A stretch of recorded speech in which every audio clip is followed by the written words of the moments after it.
In this week's Mainly Moonology podcast, we are veering away from moonology because there's one of the biggest astrological events of, the decade taking place. Welcome to the Mainly Moonology podcast. I'm your host, Yasmin Boland, an award-winning astrologer and the Sunday Times best-selling author of books including Moonology and creator of the Moonology Oracle cards. My intention for this podcast is to help you understand how you can create your dream life using mainly Moonology, the moon, as your guide. So welcome everybody to a big episode of Mainly Moonology, the Mainly Moonology podcast. This week, we're not talking about the moon. We are talking about the planet Pluto. So Pluto, in some ways, is the most, can we say it's the most powerful planet? I'm not sure every astrologer would agree with me. Pluto is very much psychological and intangible. What happens with Pluto isn't necessarily going to play out as something really obvious in your life, though it could do. It's about transformation that works from the inside out. In fact, if you look at my Facebook feed this week, we have endless quotes about transformation because that is really the theme of the week. And I'll just say, if you notice any butterflies around you this week, look and see if you see butterflies or caterpillars or anything else that really looks like a symbol of transformation. It will be a sign from the universe that there's a big transformation taking place. And the thing is, Pluto is, the lord of the underworld and quite a dark planet in its own way. So what happens with Pluto can be very difficult. It can take you into the abyss, can take you to the dark night of the soul, a bit like the dark goddess can, even though Pluto in astrology is very much seen not as feminine, but as I said, the lord of the underworld. But it does have that dark goddess energy as well. I think that's fair to say. For those of you who like a bit of astronomy info, Pluto is obviously outer planet, a very outer planet. I believe it was downgraded to a dwarf planet a couple of years ago. Apparently at 3:00 in the morning, some rogue renegade astronomers at a conference got up and did a secret vote. They had just enough people to get it passed to downgrade Pluto to a dwarf planet. And I believe there are people, astronomers, who are trying to get Pluto back upgraded to a full planet status.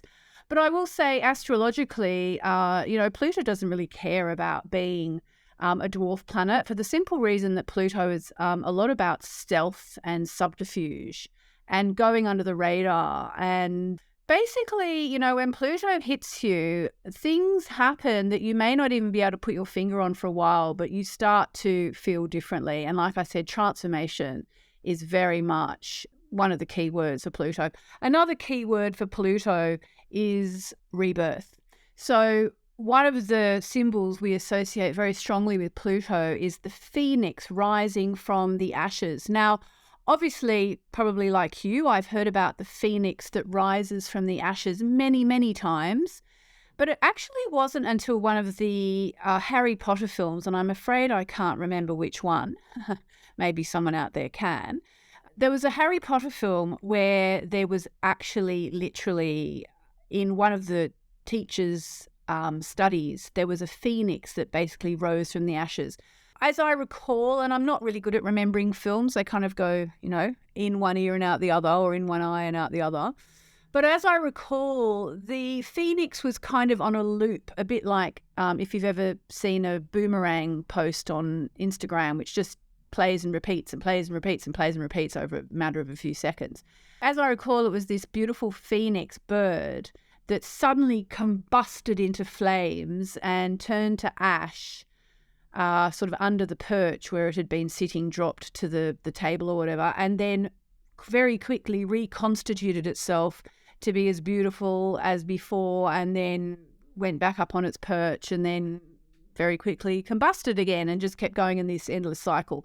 And, in some ways that's a metaphor for what many people believe about our lives, right? Because many people believe that in reincarnation and that we are born, we live, we die, and we are reborn. I kind of believe that. It's not really one of my core beliefs, but I do kind of believe that. I read a book called Only Love is Real by Dr. Brian Weiss many years ago, which is all about rebirths and, reincarnation, etc. If you want to look into it, read that. It's amazing. Anyway, Pluto, very much about rebirth and, like I said, transformation. The other very key thing about Pluto, which I learned early on in my astrological studies, was it's about throwing out the dead wood. So you can think of Pluto as a volcano, as a ravaging fire that, for example, if you have a forest which is maybe a bit overgrown and a fire comes through and razes it all to the ground and you're left with nothing but blackened stumps and ashes and embers. But what happens in the spring eventually is that the forest regrows, because that's nature for you. Just tapping wood there because it's kind of a scary thought. But that's what happens with Pluto. It's like the green shoots will eventually come through and what will grow up will be new and fresh and, maybe even better than what went before. So Pluto is all that and more. And FYI, Pluto takes roughly 248 years to complete a full orbit around the sun. So since about 2008, I think I have that right, as if you know me, you know I'm dreadful with dates. I don't keep them in my head, but I'm 99.9% sure. Okay, let me quickly look it up. Okay, yes, it was indeed November 2008. Since 2008, Pluto has been in the sign of Capricorn. Now, at this point, it would be very interesting for you if you know the houses on your astrology chart, because if you know where Capricorn is in your chart, then you will know where this big change is taking place in your chart. And just FYI, if you're a Mainly Moonology member, a member of my Mainly Moonology membership, then you will be sent a PDF about this week, so you know where in your chart this is all taking place. And if you're not a member of my Mainly Moonology membership, go to mainlymoonologymembership.com and sign up. Why not? Join the gang. There were about 1,500 people in there. It's amazing and I love it. Anyway, so Pluto is moving into Aquarius this week, okay, on Thursday. Now, you might be going, hang on a minute, I'm Aquarius. What does that mean? Well, it does mean a lot, actually. It means you're going to have Pluto in your sign. It means you're going to have Pluto going over your sun. It means it's going to be probably the most revolutionary time of your life that you have ever had. Ditto if you're Leo, because Pluto will be going opposite your sun. And ditto, really, if you are either of the other two fixed signs, which are Taurus and Scorpio, because you will be having Pluto squaring your sun, which is also a big deal. And if you're any of those signs rising, yes, also kind of important. But the thing is that, as you may or may not know, we all have all 12 signs in our chart. So even if you are, Cancerian or Gemini or Aries or Libra or whatever, it will affect you one way or another. It means that one part of your life is due for some kind of amazing transformation that takes place from the inside out. But let's talk about what it means in a general sense. Okay, so Aquarius is an air sign. That's the first thing. A lot of people think because it's the water bearer, they think it's a water sign, but it's not. It's an air sign. And it's associated with, well, probably the first thing to say that it's associated with is it's associated with humanity. Okay, it doesn't get much bigger than that, does it? I mean, I suppose if we counted the animal kingdom, that would be even bigger, all living things. But Aquarius is actually associated with society and with humanity. So what's happening? We have the planet of transformation, Pluto, coming into Aquarius, the sign of humanity. Now, FYI, for the past 20 years or so, Pluto was in Capricorn. So what have we seen in during that time since Pluto moved in? It's actually not 20 years, is it? How many years since 2008? Anyway, it's been going on since then. What have we seen? So Pluto is the explosive planet, the volcanic planet, the planet that transforms, the planet that gets rid of the dead wood, the planet of life, death, and rebirth. So I'll tell you something that happened for me during this period, which absolutely is textbook Pluto in Capricorn, Capricorn being, among other things, a sign of hard work and government and work in general and business and all that. So I was in 2005, I was living, actually I think most of 2006, I was living in Paris in France, and I had a friend there called Micah who had a PhD in philosophy, and she'd done her thesis. And I remember walking down the street in Paris with her once and talking to her about her work and trying to understand it. She was German, actually, so we spoke English together because I didn't speak German and she didn't. Well, we just spoke English. I didn't speak German. And she said her thesis was all about the fact that business was about to be transformed. And I asked her what she meant, and she explained that what she meant was that it was all going to be about business ethics in business. So her thesis was essentially about the fact that ethics were about to become more important in business. And I kind of thought, oh, really? It just didn't make any sense to me. It's hard to even remember now, but back in 2008, businesses were a lot less ethical. Ethics in business was a lot less important.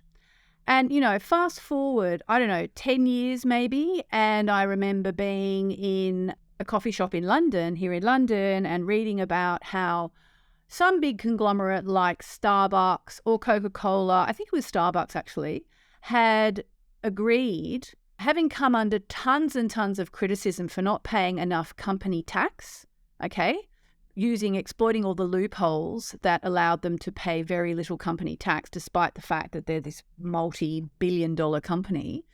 I think it was Starbucks had agreed to pay more company tax, even though according to the letter of the law they didn't need to, but they understood that it's what their customers absolutely wanted of them. Their customers wanted them to have ethics in business. And that's something that obviously I don't really need to explain example after example, especially because I'm probably not very good at thinking of examples off the top of my head. But we all know that ethics in business have become a thing.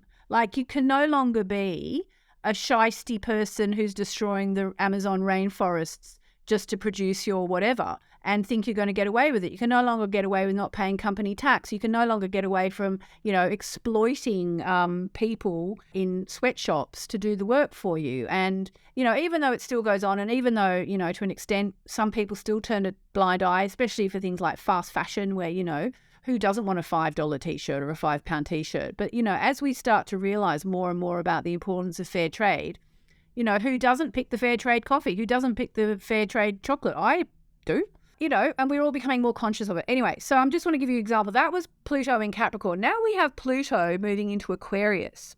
So there's going to be a transformation of society, of humanity.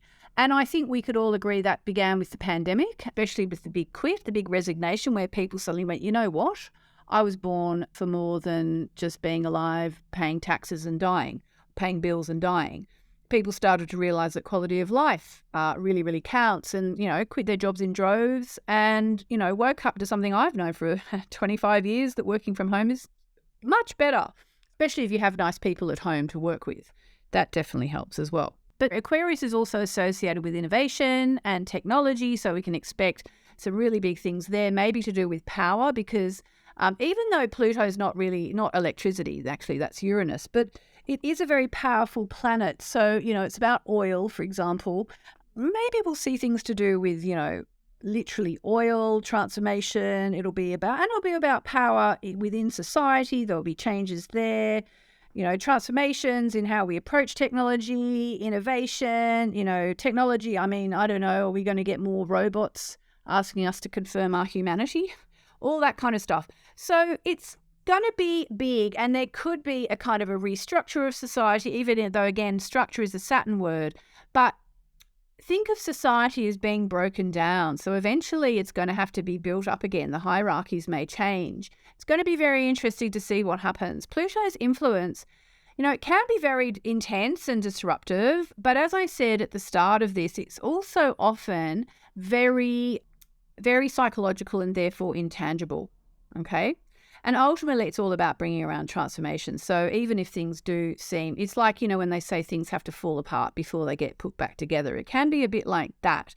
And the thing to remember as well this week is that when a planet changes signs like Pluto is doing this week, it will actually be easier to feel. It will be triggered, and therefore we'll feel it more during that period. So, you may start to feel some of these things as early as this week. And I've just remembered as I've been chit-chatting away here, again, if you're in my Mainly Moonology membership, I'm actually going to hold a 45-minute seminar about Pluto just to help you understand it better. And like I said, to help you understand where it's taking place in your chart.